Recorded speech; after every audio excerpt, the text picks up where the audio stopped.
ভালো লাগছে। মনে হচ্ছে যে আজকে থেকে কত বছর হলো, প্রায় 35 বছর আগে ফিরে গিয়েছি। 35 ইয়ার্স, হ্যাঁ 35 ইয়ার্স আগে ফিরে গিয়েছি। আমি আসার সময় আমাকে এই যে ইউজিএস এর প্রোগ্রামটা শেষ করার পরে আমাকে ওখানে জিজ্ঞেস করলেন যে আমি গাড়িতে যাব না হেঁটে যাব। এত বছর পরে সেই ইউনিভার্সিটি ক্যাম্পাসে এসে আমার খুব ইচ্ছা ছিল হেঁটে একটু দেখতে দেখতে আসবো, বাট সেই সৌভাগ্যটা হয়নি আমার। বুঝতেই পারছেন কেন, বাইরে দেখলেই আন্দাজ করতে পারছেন। এনিওয়ে ইনশাল্লাহ আরেকবার আসতে হবে। জি, আমরা আমরা আমরা আলোচনা শুরু করি, ঠিক আছে? আলোচনা শুরু করি। আপনাদের সাথে আমার বয়স বলেন সবকিছু মিলে অনেক গ্যাপ। আমি জানতে চাই আপনারা কেমন বাংলাদেশ দেখতে চান। আমি জানতে চাই বাংলাদেশের জন্য কি কি আমরা করতে পারি। আমি জানতে চাই বাংলাদেশের জন্য আপনারা কি কি করতে পারেন। আমরা এগুলা নিয়ে আলাপ করব আজকে। চলেন আলাপ শুরু করি। কিভাবে রেখেছেন প্রোগ্রাম?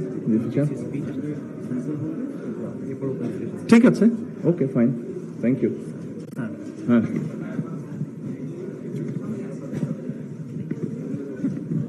ঢাকা বিশ্ববিদ্যালয়ের শিক্ষার্থীদের সাথে গণপ্রজাতন্ত্রী বাংলাদেশ সরকারের মাননীয় প্রধানমন্ত্রী জনাব তারেক রহমানের মতবিনিময় সভায় আপনাদের স্বাগত জানাচ্ছি। আমি অধ্যাপক ডক্টর আব্দুল্লাহ মামুন।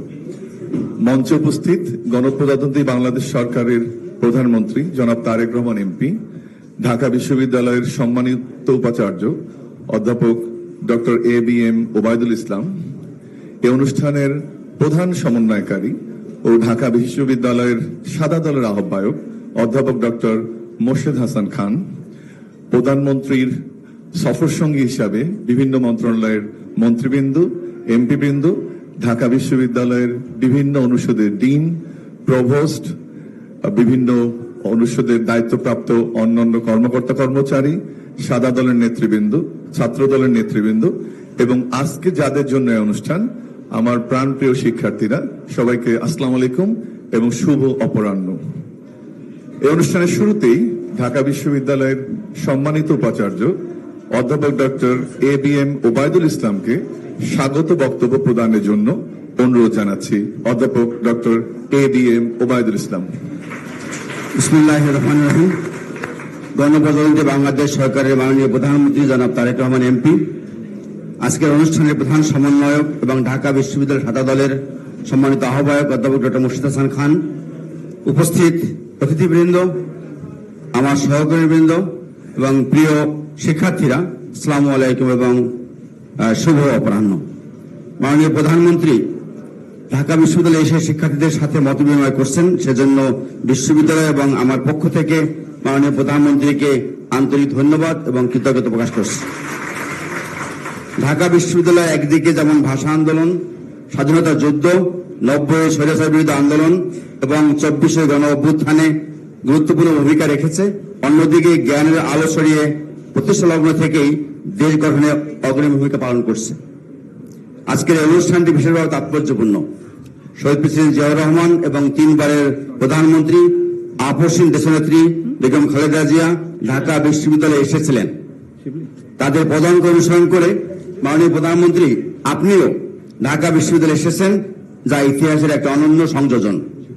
এখানে উল্লেখ্য যে শহীদ প্রেসিডেন্ট জিয়াউর রহমান মেধাবী শিক্ষার্থীদের নিয়ে হিজবুল বাহারের আয়োজন করেছিলেন। মেধাবী শিক্ষার্থীদের মননশীল চিন্তা ও পরামর্শকে উন্নয়ন পরিকল্পনায় গুরুত্ব সহকারে সংযোজন করেছিলেন। একই সাথে গুরুত্বপূর্ণ উপদেশ প্রদান করে তিনি তাদেরকে সুনাগরিক হিসেবে গড়ে উঠতে সহায়তা করেছিলেন।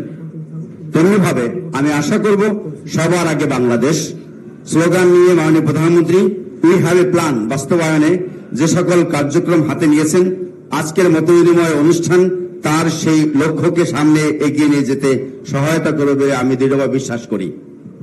আজকের অনুষ্ঠানে মাননীয় প্রধানমন্ত্রীকে বিশ্ববিদ্যালয়ের সকল শিক্ষকদের পক্ষ থেকে অনুরোধ জানাতে চাই যে আজ যেভাবে শিক্ষার্থীদের সাথে মতবিনিময় করছেন, একইভাবে শিক্ষকদের সাথেও একদিন আপনি মতবিনিময় করবেন।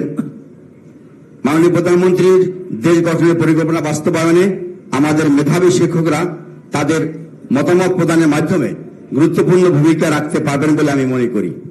আজ পরিশেষে আজকের এই আয়োজনের সাফল্য কামনা করে আমি সকলকে ধন্যবাদ জানিয়ে আমার বক্তব্য শেষ করছি। আল্লাহ হাফেজ। বাংলাদেশ জিন্দাবাদ। আসসালামু আলাইকুম। মাননীয় প্রধানমন্ত্রীর নির্দেশনায় আপনারা দেখছেন যে আজকে এই মতবিনিময় সভাকে প্রাণবন্ত করার জন্য সকল ধরনের আনুষ্ঠানিকতা পরিহার করা হয়েছে। আমরা আশা করি মাননীয় প্রধানমন্ত্রী শিক্ষার্থীদের সামনে বাংলাদেশের উচ্চশিক্ষা নিয়ে তার ভাবনা এবং তরুণদের ভবিষ্যৎ বিনির্মাণে সরকারের কর্মপরিকল্পনা তুলে ধরবেন এবং তোমরাও তোমাদের প্রশ্ন এবং মতামত প্রদানের মাধ্যমে তোমাদের ভবিষ্যৎ বিনির্মাণে প্রধানমন্ত্রীর চিন্তাকে এবং রাষ্ট্র দর্শনকে আরো সমৃদ্ধ করবে। এ পর্যায়ে আমি শিক্ষার্থীদের সাথে মতবিনিময়ের জন্য গণপ্রজাতন্ত্রী বাংলাদেশ সরকারের মাননীয় প্রধানমন্ত্রী জনাব তারেক রহমান এমপিকে সবিনয় অনুরোধ জানাচ্ছি। মাননীয় প্রধানমন্ত্রী।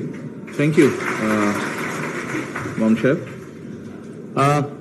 আমার সামনে বাংলাদেশের ভবিষ্যৎ বসে আছে, আমরা অতীত হয়ে যাচ্ছি। তো আমি যেহেতু অতীত হয়ে যাচ্ছি আস্তে আস্তে, আমি ভবিষ্যতের কাছে জানতে চাই। অতীত নিয়ে কথা বলে লাভ নেই, অতীত নিয়ে কথা বললে তো আমরা এগোতে পারবো না, আমাদেরকে ভবিষ্যৎ নিয়ে আলাপ করতে হবে। সো আমার মনে হয় আমি যত না বলতে চাই তার থেকে বেশি আমি আপনাদের কাছ থেকে শুনতে এবং জানতে চাই। তো আপনাদের পক্ষ থেকে শুরু হোক আলোচনাটা। মাইককে নিয়ন্ত্রণ করবে আমি জানি না। মাইক রয়েছে আমাদের নির্দিষ্ট স্থানে। শিপন কোথায়? শিপন ঢুকেছে? শিপন এদিকে আসো, তুমি মাইকটা দিবা। কে দাঁড়ালো? মাইক্রোফোনের জন্য সাহস কোথায়? সাহস তুমি আসো। আমাদের ছয়জন নির্ধারণ করা আছে মাইক্রোফোন দেওয়ার জন্য। তারপর শাওন। 6 জন নির্ধারিত না, নির্ধারিত দিক হবে না, ওপেন ওপেন থাকে। সাহস। মানে ভিসি সাহেব আপনি বলে দিতে পারেন কার কাছে মাইক যাবে। সাহস আসো, সাহস আসো। এই মাঝখানে তাহলে তুমি এখানে। আসসালামু আলাইকুম মাননীয় প্রধানমন্ত্রী। আসসালামু আলাইকুম। আমি মুবাশশিরুজ্জামান হাসান, ইসলামী ইতিহাস ও সংস্কৃতি বিভাগে স্নাতকোত্তর অধ্যয়ন করছি।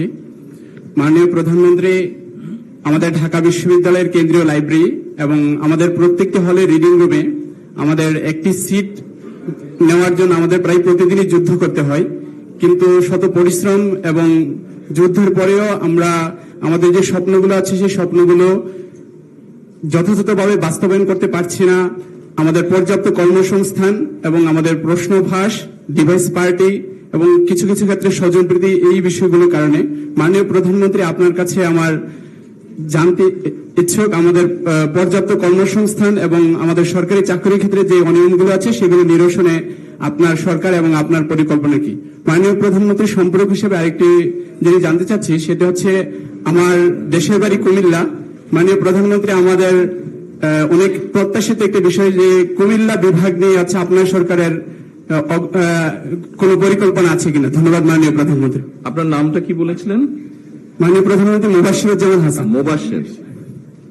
মোবাশ্বের। জি মাননীয় প্রধানমন্ত্রী। Thank you.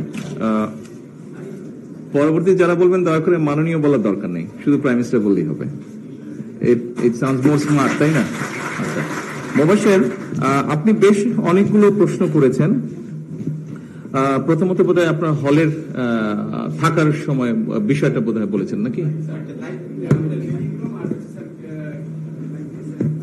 মাননীয় প্রধানমন্ত্রী, আমাদের যে ঢাকা বিশ্ববিদ্যালয় কেন্দ্রীয় লাইব্রেরি এবং আমাদের যে রিডিং রুম গুলো আছে হলগুলোতে, সেই হলগুলোতে মাননীয় প্রধানমন্ত্রী আমি আমাদের পর্যাপ্ত সিট পাই না। তারপরে হচ্ছে আমরা বসি, কিন্তু হচ্ছে আমরা যে পর্যাপ্ত কর্মসংস্থানের অভাবে আমরা আমাদের যে ভবিষ্যৎ পরিকল্পনা আছে সেগুলো বাস্তবায়ন করতে পারছি না মাননীয় প্রধানমন্ত্রী।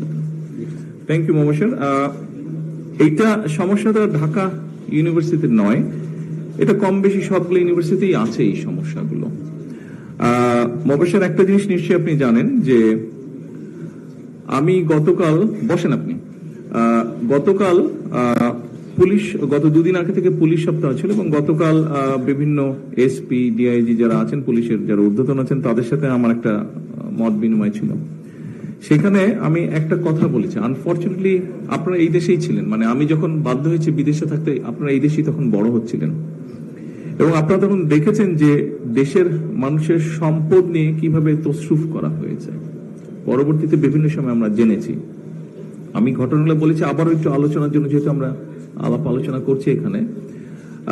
আমরা দেখেছি যে বাংলাদেশে কিছুদিন আগে গত এক যুগ মানে বিশেষ করে 2008 সালের পর থেকে অনেক বড় বড় প্রজেক্ট হয়েছে। সেটা ভালো কথা, প্রজেক্ট হতেই পারে, একটি দেশের জন্য প্রয়োজন আছে। কিন্তু সবচেয়ে আনফরচুনেট যেটা ব্যাপার হলো, যেমন রূপপুর যেটা হয়েছে নিউক্লিয়ার পাওয়ার, আপনি হয়তো ভাবতে পারেন যে আপনার এই সিটের সাথে এটার কি সম্পর্ক আছে, আমি সেখানে আসছি। রূপপুর পাওয়ার আপনারাও জানেন, অনেকেই হয়তো জানেন, সবে না জানলে, যে আমাদের পার্শ্ববর্তী দেশ ইন্ডিয়াতে সিমিলার সর্ট অফ একটা পাওয়ার স্টেশন হয়েছে। খুব সম্ভবত তারা এবার 14,000 কোটি টাকা, কি 14 থেকে 15,000 কোটি টাকার মধ্যে সেটা করেছে তারা। আনফরচুনেটলি আমাদের এটার খরচ পড়ছে 96,000 কোটি টাকা, 3 গুণ বেশি খরচ পড়ছে, মানে আরো বিভিন্ন খরচ আছে এগুলা নিয়ে। এখন আপনি চিন্তা করে দেখেন, এই টাকাটা কিন্তু আপনারা যারা এখানে উপস্থিত আছেন, আমরা যারা এখানে সকলে এই ঘরে উপস্থিত আছি, প্রত্যেকটা মানুষের কাঁধের উপরে কিন্তু এই বোঝাটা এসে পড়েছে। পত্রিকা আমরা বিভিন্ন নিউজ দেখেছি 5 তারিখের পরে যে এটার টাকা কোথায় গেছে, কি হয়েছে, বাড়তি টাকা। সেটার বালিশ কেনা হয়েছে, এই গল্প কয়েকদিন ধরে পত্রিকায় আসছে, দেখেছি 80,000 টাকা করে বালিশ। ওই বালিশে শুলে ঘুম হবে কিনা এটা আমার একটা চিন্তা। তো 80,000 টাকা বালিশের দাম। আমি ঢাকা এসে পরে বালিশ কেনা হয়নি, বিকজ আমি যে বালিশটা, আমার একটা বালিশের প্রবলেম আছে, আমার বালিশই আমার হতে হবে। আমি লন্ডনে যেটা ব্যবহার করতাম ওটার সাথে করে নিয়ে এসেছি, তো বালিশ আমি কিনিনি ঢাকায়। তবে 1,500-2,000 টাকার বেশি নিশ্চয়ই হবে না। শিমুল তুলা হোক বা যেরকম হোক, 1,500-2,000-3,000 টাকা ম্যাক্সিমাম হতে পারে, একটু সুন্দর সুন্দর করে বানালে। 1200-1300 টাকা, ওকে ফাইন, 1200, তাহলে তো আরো কম। সেখানে 80,000 টাকা দিয়ে বালিশ, এই 80,000 টাকা ভার কিন্তু আমাদেরকে বইতে হচ্ছে। আমরা দেখেছি ইন্টারিম গভর্নমেন্টের সময় তারা একটা হোয়াইট পেপার তৈরি করেছিল, এই হোয়াইট পেপারে বলেছিল বছরে $16 বিলিয়ন এই দেশ থেকে পাচার হয়ে গেছে। Just think about it, $16 billion. এই $16 বিলিয়ন যদি দেশে থাকতো প্রতি বছর, আমরা কিন্তু আপনার এই সিটের সমস্যার সমাধান করতে পারতাম। সেটা লাইব্রেরিতে হোক, সেটা আপনাদের আবাসনের সমস্যাই হোক, সেটা আপনাদের হলে যারা থাকেন তাদের খাবার সমস্যা, অনেকাংশেই আমরা করতে পারতাম। তো প্রতি বছর যদি আপনি 10 বছর ধরেও $16 বিলিয়ন পাচার ধরেন, তাহলে 10 বছরে কত বিলিয়ন ডলার পাচার হয়ে গিয়েছে। অনেকে একটা কথা বলে, আইল বি ভেরি ফ্র্যাঙ্ক কিছু ব্যাপারে আপনাদের সাথে, অনেকে একটা কথা বলে যে হ্যাঁ আমরা একদম জিরো টলারেন্স দুর্নীতিতে। আমার কাছে কথাটা অবান্তর মনে হয়। বাংলাদেশের প্রেক্ষাপট, আপনারা এই দেশে বড় হয়েছেন, আপনারা জানেন, আমরা যতই বলি জিরো টলারেন্স, এটা একটা অবাস্তব ব্যাপার। Do you believe this? আপনারা কেউ বিশ্বাস করেন যে জিরো টলারেন্স? আপনারা বিশ্বাস, তো আপনারা যদি বিশ্বাস না করেন, আমি কেন বিশ্বাস করবো এটা? বাট আমরা যেটা চেষ্টা করছি এই বিষয়টাকে যতটুকু লাগাম টেনে ধরা যায়। এত বছরের বিষয়টা আমরা 2 মাস, 6 মাস, 1 বছর, 2 বছরে পাবো না। এটা একটা হ্যাবিটের ব্যাপার। আজকে সকালবেলায় আসার সময় আমি ওই যে মহাখালীতে এসে লেফটে একটা ফ্লাইওভারে উঠতে হয়, কি জানি নাম ছিল ফ্লাইওভারটা, না ওইটা মহাখালী এক্সপ্রেসওয়ে। আমি যখন টোল দিয়ে সামনে বাড়ছি, তখন হাতের বাম পাশে যে অ্যাপার্টমেন্ট গুলো আছে, দেখলাম একটা অ্যাপার্টমেন্টের ট্যাঙ্কি থেকে পানি পড়ছে, মানে মেশিনটা বন্ধ করেনি, পানিটা পড়ছে, কারো খেয়ালও নেই। 4তলা না 5তলা বিল্ডিং থেকে পানিটা পড়ছে। অ্যাকচুয়ালি আমার দৃষ্টিতে আমি যেটা মনে করি, এটাও এক ধরনের ইগনোরেন্স বলেন, এক ধরনের দুর্নীতি বলেন। দেখুন, গত কয়েকদিন ধরে সোশ্যাল মিডিয়াতে আমরা দেখছি যে ট্রাফিক আইনের যে বিষয়টি এখন যেহেতু এআই দিয়ে করছে, মানে ওইটা বর্ডার ক্রস করলে অটোমেটিক চলে যাচ্ছে, এটাতে অনেক মানুষ কিন্তু রিয়াক্ট করছে, হ্যাঁ আমি মাত্র একটু করলাম এরকম, তাতেই ফাইন চলে আসলো। সো বিষয়টা হচ্ছে, আপনি যেরকম যদি কক্সবাজারে যান, কক্সবাজারে গিয়ে যারা তাদের সাথে যদি কথা বলেন, টেকনাফে যদি যান, তারা খুব রিয়াক্ট করবে, কারণ সে তার বাবাকে দেখে এসছে গাছ কেটে বিক্রি করতে, তার দাদাকে দেখে এসছে, মানে এটা যে একটা অনৈতিক কাজ, এটা তার মাথার মধ্যেই নেই। এই জন্যই আমি কথাগুলো আপনাদের সামনে তুলে ধরলাম। আপনারা পারবেন, আমরা হয়তো শুরু করতে পারবো, আমাদের চেষ্টা দিয়ে শুরু করতে পারবো, কিন্তু টেনে নিয়ে যেতে হবে আপনাদেরকে সাকসেসফুল হতে হবে। অর্থাৎ মানুষের এই কনসেপ্ট, পারসেপশন, এই বিষয়গুলো কিন্তু বদলাতে হবে আমাদেরকে। সো আপনার যেটা আজকে সমস্যা, আপনার সিটের যেটা সমস্যা, বিভিন্ন যেটা সমস্যা, আমরা একটা ছোট দেশ, গরিব দেশ, আমাদের রিসোর্স যে খুব আনলিমিটেড বা অনেক রিসোর্স তা না। এই রিসোর্সটাকে আমাদের প্রপারলি ইউটিলাইজ করতে হবে। আমরা যদি আমাদের ওয়েস্ট কমাতে পারি, আমরা যদি আমাদের অ্যাটিটিউড বা হ্যাবিটগুলো চেঞ্জ করতে পারি, আমরা ইনশাল্লাহ, আমি মনে করি অনেক কিছু ইনশাল্লাহ আমরা করতে পারবো। আপনারা কি মনে করেন সেটা? কিন্তু আপনাদের হেল্প করতে হবে আমাকে, আদারওয়াইজ আমরা পারবো না। আপনাদেরকে হেল্প করতে হবে, আপনাদেরকে স্ট্যান্ড নিতে হবে, আপনাদেরকে স্ট্যান্ড নিতে হবে। Only then we can do it. Otherwise শুধু আইন কারণ সংসদে পাশ করলাম, সংবিধানে তো লেখা ছিল যে বাংলাদেশের সংসদ প্রতিনিধি তারাই হবে যারা জনগণ দ্বারা প্রত্যক্ষভাবে নির্বাচিত হবে। 2014, 18, 24 কি তা হয়েছে? সংবিধানে তো লেখা ছিল। সো লেখা দিয়ে সবকিছু হয় না, it's about here and here, তাই না? এই দুটো জায়গা থেকে হতে হবে। সো আমি জানি না আপনার প্রশ্নের সরাসরি হয়তো আমি উত্তর দেইনি মোবাশ্বের, বাট আমি পুরো জিনিসটা বোঝানোর চেষ্টা করেছি যে আমাদের লিমিটেশনটা কোথায় এবং আমরা কিভাবে জিনিসটা ট্যাকেল করার চেষ্টা করছি। একটু সময় লাগবে, ধৈর্য ধরতে হবে একটু। হয়তোবা এমনও হতে পারে আপনি যতদিন আছেন এই লাইফ টাইমে, মানে ইউনিভার্সিটি লাইফ টাইমে হয়তোবা নাও হতে পারে, পরবর্তী যারা আসবে তারা সুযোগ পাবে। হয়ে গেছে তো একটা প্রশ্ন। নেক্সট।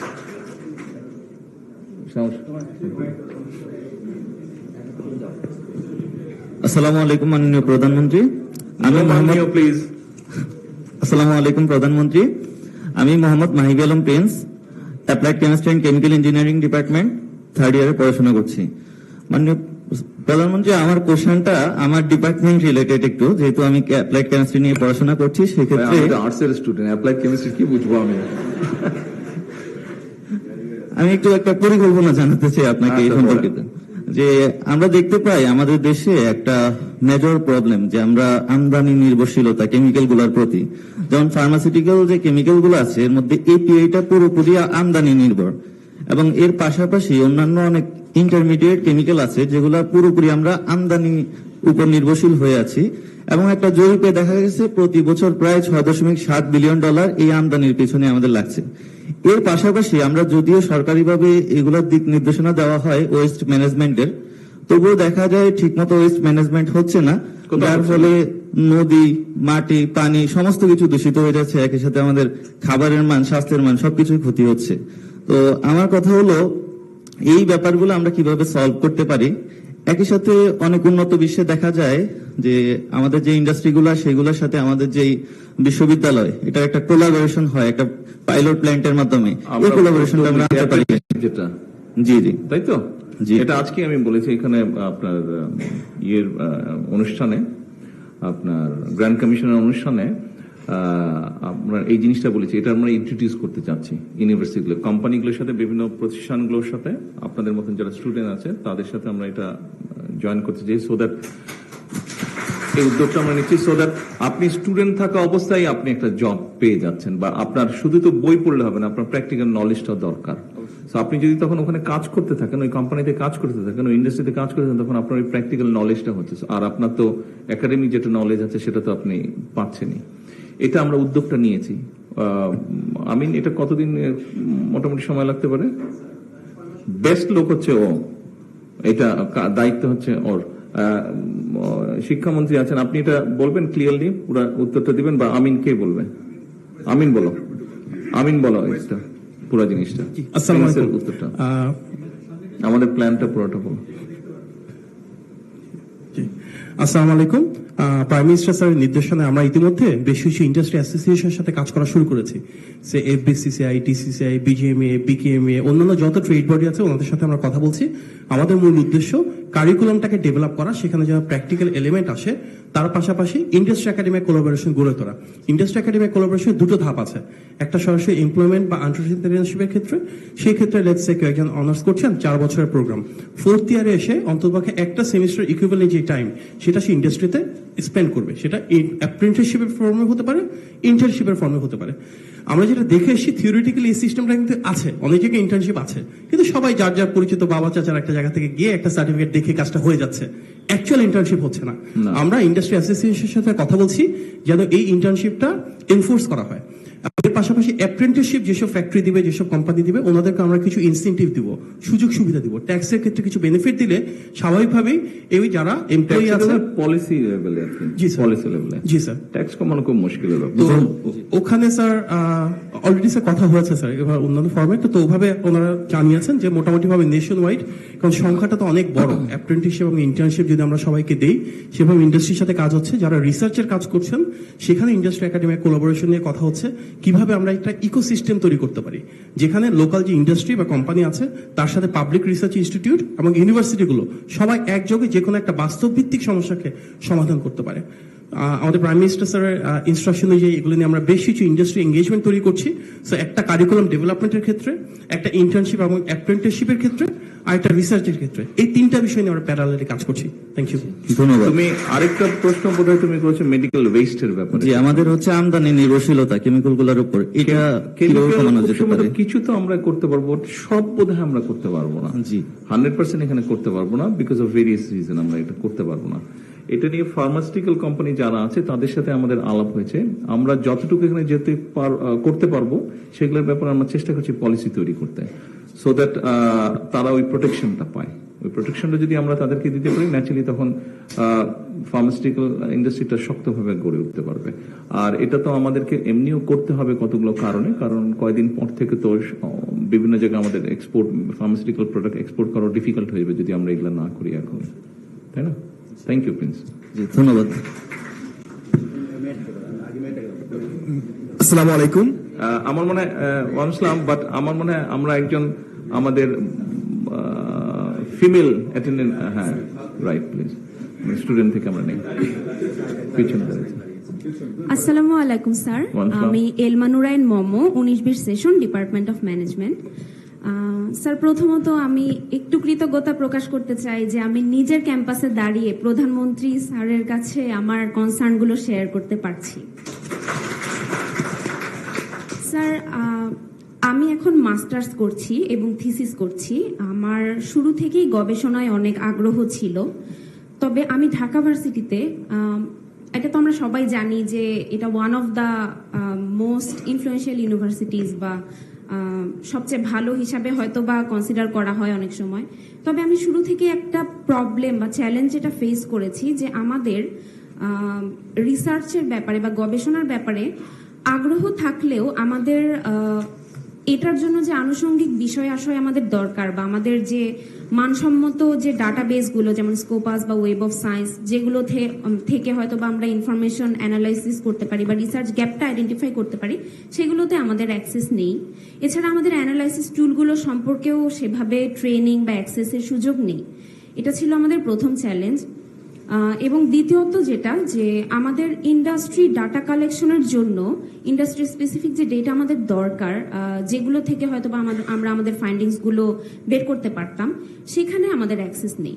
মোস্টলি আমাদের ডিপার্টমেন্টে থিওরিটিক্যাল বা ম্যাথোলজিক্যাল বিভিন্ন নলেজ আমাদের সাথে দেওয়া হয়, কিন্তু প্র্যাকটিক্যালি যে ইনসাইটগুলো আমাদের দরকার, যেগুলোর উপরে আমরা অ্যানালাইসিস করতে পারি, সেই ব্যাপারে আমাদের তেমন কোনো সহায়তা নেই। তবে ব্যক্তিগত পর্যায়ে আমার ডিপার্টমেন্টে আমাদের টিচাররা কিছুটা সহায়তা করেন, তবে লার্জ স্কেলে সকল স্টুডেন্টকে হয়তো বা এই ব্যাপারে ইনক্লুসিভ ফিল করানো যায় না বা ইনক্লুড করা যায় না।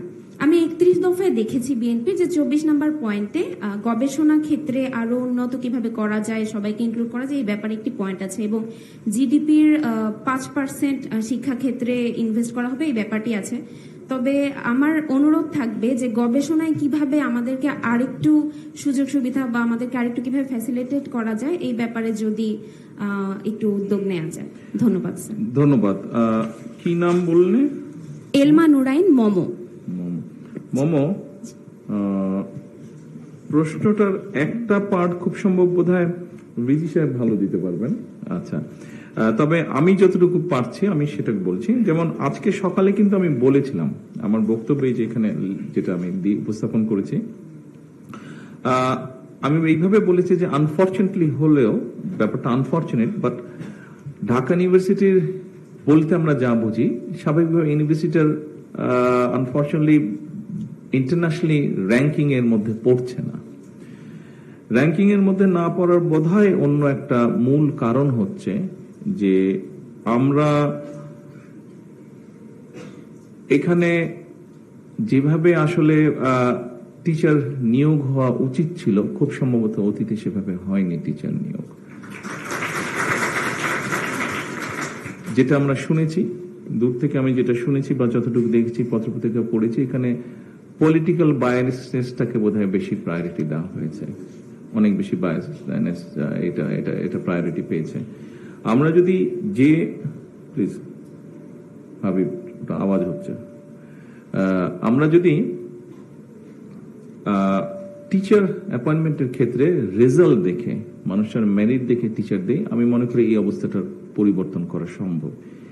এর বাইরেও টিচারদের বেলায় বা ইউনিভার্সিটির বেলায় আমরা দেখেছি যে পাবলিকেশন দরকার হয়, ডিন বা বিভিন্ন পদে যারা যান বিভিন্ন রকম পাবলিকেশন, সাইটেশন, এই বিষয়গুলো বোধহয় থাকে, কিন্তু সেগুলোরও আমরা অ্যাবসেন্স দেখেছি। তো আমরা যদি এই প্র্যাকটিসগুলো শুরু করি অন্য বিশ্বের ভালো ভালো ইউনিভার্সিটিগুলোতে, যেভাবে সাধারণত হয় টিচার রিক্রুটমেন্ট, টিচারদের যে একজন টিচার হলে উনি একসময় ডিন হবেন, একসময় বিভিন্ন ডিপার্টমেন্টের চার্জে উনি যাবেন, এগুলো ওনার একাডেমিক পারফরমেন্স থেকেই হয়ে থাকে। এই বিষয়টা আমি ভিসি সাহেবকে অনুরোধ করব যে এই বিষয়গুলোতে যাতে আমরা সামনে গুরুত্ব আরোপ করি। ধন্যবাদ থ্যাংক ইউ স্যার। ধন্যবাদ স্যার। ধন্যবাদ স্যার, আরেকটা ব্যাপার কি একটু বলতে পারি যে মানে আমাদের আছে, সব জায়গায় আছে, কম, ওটাই গবেষণার পরিমাণটা কম, বাট ডেফিনেটলি এটাকে এনকারেজ করা যেতে পারে। এরপরে কি ভিসি সাহেব, ফান্ডিং এর একটা বিরাট অভাব আছে। তবে আমার বক্তব্যে আমি আরেকটা বলেছিলাম, সাধারণত ইউনিভার্সিটি এইসবের জন্য ফান্ড দিয়ে থাকে, তবে এইসবের জন্য, এই যে রিসার্চ বা বিভিন্ন জন্য, এখানে এইগুলোর জন্য কিন্তু সাধারণত অ্যালুমনাই যারা থাকে ইউনিভার্সিটির, বিভিন্ন ইউনিভার্সিটি যারা থাকে, যারা মোটামুটি প্রতিষ্ঠিত হয়, তারা কিন্তু এইসব ব্যাপারে সহযোগিতা করে। সো আমাদেরকে মনে হয় এই উদ্যোগটাও নিতে হবে, শুধু যে এই উদ্যোগটা আমাদের নিতে হবে। যারা আমাদের ইউনিভার্সিটি, ঢাকা ইউনিভার্সিটি কিন্তু অনেক অ্যালুমনাই আছে যারা দেশে বিদেশে সামাজিকভাবে অর্থনৈতিকভাবে প্রতিষ্ঠিত, ওনারা যদি এগিয়ে আসে তখন এই জিনিসগুলো আমাদের জন্য অনেক ইজি হয়। আসসালামু আলাইকুম। আসসালামু আলাইকুম, আমি মোহাম্মদ আলামিন, বাংলা বিভাগের মাস্টার্সের শিক্ষার্থী। আমার প্রশ্নটা প্রধানমন্ত্রীর প্রতি এবং আমাদের শিক্ষামন্ত্রীর প্রতিও। আমি বাংলা বিভাগের শিক্ষার্থী হিসেবে, এবং আমি মনে করি অন্যান্যদের এই অভিজ্ঞতা আছে যে ইংলিশ মিডিয়ামের স্কুলের যে স্টুডেন্টগুলো আছে তাদেরকে পড়াতে গেলে দেখা যায় তারা ঠিকমতো বাংলা বলতে পারে না। তা আমি জানি না পৃথিবীর আর কোনো দেশে এরকম আছে কিনা যে কোনো দেশের মাতৃভাষা এবং রাষ্ট্রভাষা যেটা ফার্স্ট ল্যাঙ্গুয়েজ বা প্রধান ভাষা, এটা বাদ দিয়ে সেকেন্ড ল্যাঙ্গুয়েজ বা অন্য কোনো ভাষাতে পড়াচ্ছে বা পড়ছে এর মাধ্যমে, এবং তারা নিজের ভাষা যেটা মাতৃভাষা এটাও ঠিক মতো এরা বলতে বা পড়তে পারে না, তাদের সবকিছুই ইংরেজিতে। তো এক্ষেত্রে তা হচ্ছে কি একটা প্রজন্ম বেড়ে উঠছে যে নিজের ভাষার প্রতি তার কোনো আকৃষ্ট নাই, তার কোনো আকর্ষণ নাই, নিজের দেশের সংস্কৃতি, ইতিহাস এগুলো তার মধ্যে ঠিকভাবে গড়ে উঠছে না। তো এক্ষেত্রে শিক্ষামন্ত্রী স্যারের কাছে আমার প্রশ্ন যে ইংলিশ মিডিয়ামের যে কারিকুলাম, এখানে বাংলা আরেকটু কার্যকরী বা বাধ্যতামূলক করা। নামটা কি বলেছিলেন? আমার নাম আলামিন, বাংলা বিভাগের শিক্ষার্থী। আলামিন, আলামিন মানে জানেন? জি, বিশ্বাসী। কি বলেন তো? বিশ্বাসী। বিশ্বাসী, আচ্ছা মিস্টার বিশ্বাসী, ওই প্রশ্নের উত্তরটা আমি দিচ্ছি। হ্যাঁ, আমি দিচ্ছি, এই জন্য আমি দিচ্ছি প্রশ্নের উত্তর বিকজ আমার ব্যক্তি জীবনের বিষয়টা আছে। সেটা কি, আমি আমার পরিবার যখন এই দেশ ছেড়ে চলে যেতে বাধ্য হই, আমরা একটা সিচুয়েশন ওখানে চলে যেতে বাধ্য হই, তখন আমার সন্তানের বয়স ছিল 12 বছর। তার মানে এমন একটা সময় ওকে চলে যেতে হচ্ছে যখন কিন্তু মানুষ বেড়ে উঠে।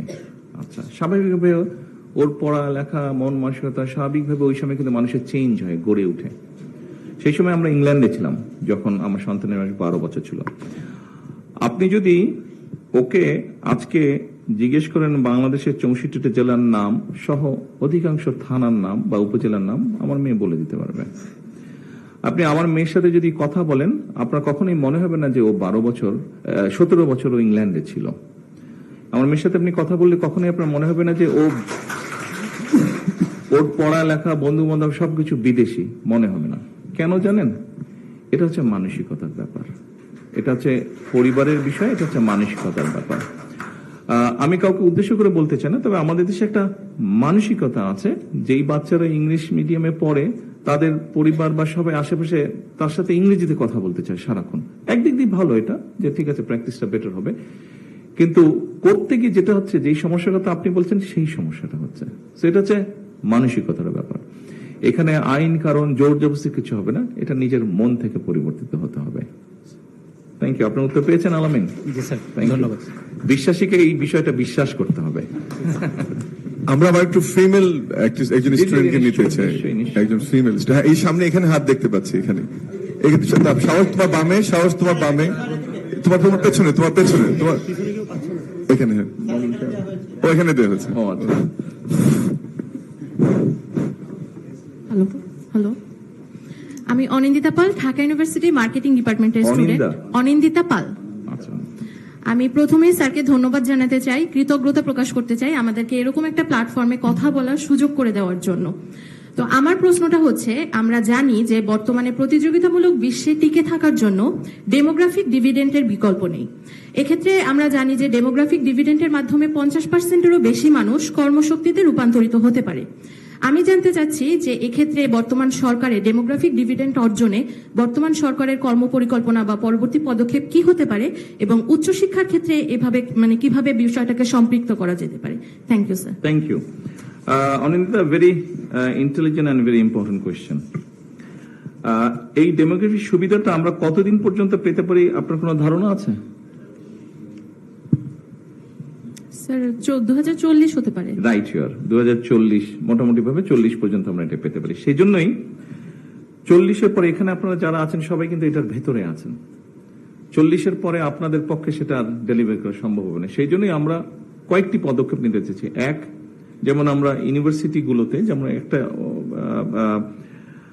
প্রিন্স যেমন একটা কথা বলেছে যে অ্যাপ্রেন্টিসশিপ, আমরা না প্রিন্স না, এটা মোবাশ্বের বলেছে, হ্যাঁ মোবাশ্বের বলেছে অ্যাপ্রেন্টিসশিপ, এই বিষয়টাকে আমরা ইন্ট্রোডিউস করতে চাচ্ছি। এটা গেল 1 নম্বর। 2 নম্বর, এখন এআই বা টেকনোলজি বেসড যেই এডুকেশন গুলো আছে বা বিষয়গুলো আছে, এগুলাকে আমরা মোর এমফেসাইজ দিতে চাচ্ছি, সো দ্যাট আপনারা বা ইয়াং জেনারেশন বা বাংলাদেশে যারা আপনার ভবিষ্যৎ, তারা যাতে এগুলোতে আপনার ইকুইপড হতে পারেন। এটার পাশাপাশি আপনি যদি দেখেন, আমাদের এখানে আনফরচুনেটলি যারা এডুকেটেড, ওয়েল এডুকেটেড, এই ক্লাসটাতে কিন্তু বেকারের সংখ্যা বেশি, এবং সেই জন্য আমরা এই বিষয়গুলোকে ইন্ট্রোডিউস করতে চাচ্ছি, সো দ্যাট আপনাদের মতন যারা আছে আপনাদের ভিতর থেকে যাতে বেকারের সংখ্যাটা কমে যায়, একদম জিরো হয়তো হবে না, বাট কমে আসে যাতে। এটার বাইরে আমরা যেটা করতে চাচ্ছি, আরো লার্জার পপুলেশনের জন্য, ইয়াং পপুলেশনের জন্য আমরা যেটা করতে চাচ্ছি, সেটা হচ্ছে যে আমাদের ভোকেশনাল ইনস্টিটিউট যেগুলো আছে, এগুলো কারিগরি ইনস্টিটিউট যেগুলো আছে, এইগুলাকে আমরা স্ট্রেনথেন করতে চাচ্ছি, এগুলাকে মোর মডার্নাইজ করতে চাচ্ছি। আমাদের এখানে অনেকগুলো সাবজেক্ট আছে, সব সাবজেক্টগুলো আমাদের প্রয়োজন নেই। আমরা কিছু সাবজেক্ট বাদ দিয়ে তার মধ্যে যেগুলো ইম্পর্টেন্ট সাবজেক্ট, আমাদের লোকজন যেসব দেশে যাচ্ছে, সেই বিষয়গুলোতে আমরা মোর এমফেসাইজ দিতে চাচ্ছি। একই সাথে আমরা যেটা করতে চাচ্ছি সেটা হচ্ছে যে ল্যাঙ্গুয়েজের উপরে আমরা এমফেসাইজ দিতে চাচ্ছি। কয়েকটি ল্যাঙ্গুয়েজ আছে পৃথিবীতে, ধরেন ইংলিশ তো আছে, একটা ইন্টারন্যাশনাল ল্যাঙ্গুয়েজ আছে, এর বাইরে ম্যান্ডারিন ল্যাঙ্গুয়েজ আছে। আমাদের অনেক ছেলেমেয়েরা কিন্তু এখন চায়নাতেও পড়তে যাচ্ছে, আপনাদের এজ গ্রুপের অনেকেই কিন্তু চায়নাতে পড়তে যাচ্ছে। সো আমরা যদি, এবং চায়নাতে পড়তে গিয়ে, আপনি চাইনিজ জানেন, ম্যান্ডারিন জানেন, হাত তুলেছেন, গুড, আচ্ছা ওকে, 2 জন পাওয়া গেল। আর যাচ্ছেন চায়না আপনারা, ভেরি গুড, ভেরি গুড। আচ্ছা, আসছি আমি একটু পরে। ওই যে ওনারা 2 জন যাবে, ম্যান্ডারিন ল্যাঙ্গুয়েজ জানে যাবে, এবং মোটামুটি ভাবে আমি বলতে পারি ওনারা যাবার পরে পড়তে পড়তে ওনারা কিন্তু ওখানে জব পেয়ে যাবে, because of language skill, job পেয়ে যাবে ওনারা। কাজে আমরা চাচ্ছি এরকম ম্যান্ডারিন, আমরা উদ্যোগ নিয়েছি জাপানিজ ল্যাঙ্গুয়েজ, এটা এর মধ্যেই কাজ হচ্ছে, ভেরি এক্সপেন্সিভ জাপানিজ টিচার। এর মধ্যে আমরা যেটা করেছি যে বাংলাদেশে যারা জাপানিজ জানে এরকম লোককে রিক্রুট করছি, এবং ওটাও করতে চেষ্টা করছি, বাট তাড়াতাড়ি পাওয়ার জন্য আমরা এর ভিতর থেকে আমরা চেষ্টা করছি বাংলাদেশের ল্যাঙ্গুয়েজ জানে। জাপানিজ ল্যাঙ্গুয়েজের উপর জোর দিচ্ছি আমরা, ফ্রেঞ্চের উপরে জোর দিচ্ছি আমরা, ইটালিয়ান ল্যাঙ্গুয়েজের উপর জোর দিচ্ছি, এরকম আরো কয়েকটা ল্যাঙ্গুয়েজের উপর আমরা জোর দিচ্ছি। এই ল্যাঙ্গুয়েজগুলো আমরা শিখাতে চাচ্ছি, এবং এটা নিয়ে ডিবেট যদিও আছে, তারপরে আমরা চেষ্টা করব স্কুলগুলোতে যেরকম, ঠিক আলামিন যেটা বললো, বাংলা, ঠিক আছে, বাংলা পড়ছে স্বাভাবিক আমাদের ল্যাঙ্গুয়েজ, ইংরেজি পড়ছে সেকেন্ড ল্যাঙ্গুয়েজ, আমরা এই ল্যাঙ্গুয়েজগুলো স্কুলে দেব, এবং বাচ্চা বা স্টুডেন্ট সে নিজের ইচ্ছা মতন চয়েস করে নেবে, সে ম্যান্ডারিন শিখবে না, জাপানিজ শিখবে না, ফ্রেঞ্চ শিখবে না, জার্মান শিখবে না, ইটালিয়ান শিখবে, 5-7টা ল্যাঙ্গুয়েজ থাকবে, তার মধ্যে থেকে একটা চয়েস করে নেবে সে, এবং ওই ল্যাঙ্গুয়েজের উপরে তার কিন্তু পাস ফেলটা নির্ভর করবে। আমি যে প্ল্যানটা বলছি এটা ইনশাল্লাহ আমরা করব, একটু সময় লাগবে কিন্তু আমরা করবো, কারণ এতগুলো টিচার পাওয়া কিন্তু সমস্যার ব্যাপার। সো এইভাবে আমরা এই বিষয়টাকে অ্যাড্রেস করতে চাই। যারা এডুকেটেড ক্লাস আপনারা আছেন তাদের আমরা ইনস্টিটিউশনগুলোতে বিভিন্ন সাবজেক্টগুলোকে ইন্ট্রোডিউস করে এবং একই সাথে এই ধরনের রিলেটেড যেগুলো বিজনেস হাউস আছে তাদের সাথে রিলেট করব, সো দ্যাট আপনি স্টুডেন্ট অবস্থাতেই যাতে আপনি চাকরি পাচ্ছেন বা চাকরি করতে গিয়ে আপনি যেগুলা প্র্যাকটিক্যালি ফেস করবেন সেগুলো যাতে আপনি শিখে নিতে পারেন। একই সাথে ল্যাঙ্গুয়েজ এবং ভোকেশনাল কোর্স, এইভাবে পুরো জিনিসটাকে আমরা সাজানোর চেষ্টা করছি, সো দ্যাট ওই 2040 পর্যন্ত যে ডিভিডেন্ড সুবিধা সেটা যাতে ডেমোগ্রাফিক সুবিধা সেটা যাতে আমরা নিতে পারি। থ্যাংক ইউ সো আমি উত্তর দিতে পেরেছি? Thank you so much. Thank you. আমরা কি আরেকটা কোশ্চেন করতে পারি? আপনি করতে পারেন, কিন্তু অনেকে আছে আপনাকে যদি ছাড় দেয়, একটা আপনি প্রশ্ন করতে করি, পারেন। একদম পেছনের দিকে আমরা একটু যাই, ওদিকে নেওয়া হয়নি, একটু মাইক্রো পেছনে যিনি আছেন আমাদের আচ্ছা, আমাদের ম্যান্ডারিন ম্যান্ডেলিন চাইনিজ। সালামু আলাইকুম। আসসালামু আলাইকুম। চঙু হাও জংলি। আমি ইরফানা হক, আমি আধুনিক ভাষা ইনস্টিটিউটে শেষে? চীনা ভাষা ও সংস্কৃতি বিভাগে। ও আচ্ছা, তাই তো নাকি? Thank you. না স্যার, আমি বলেছি যে আপনাকে শুভ মধ্যাহ্ন।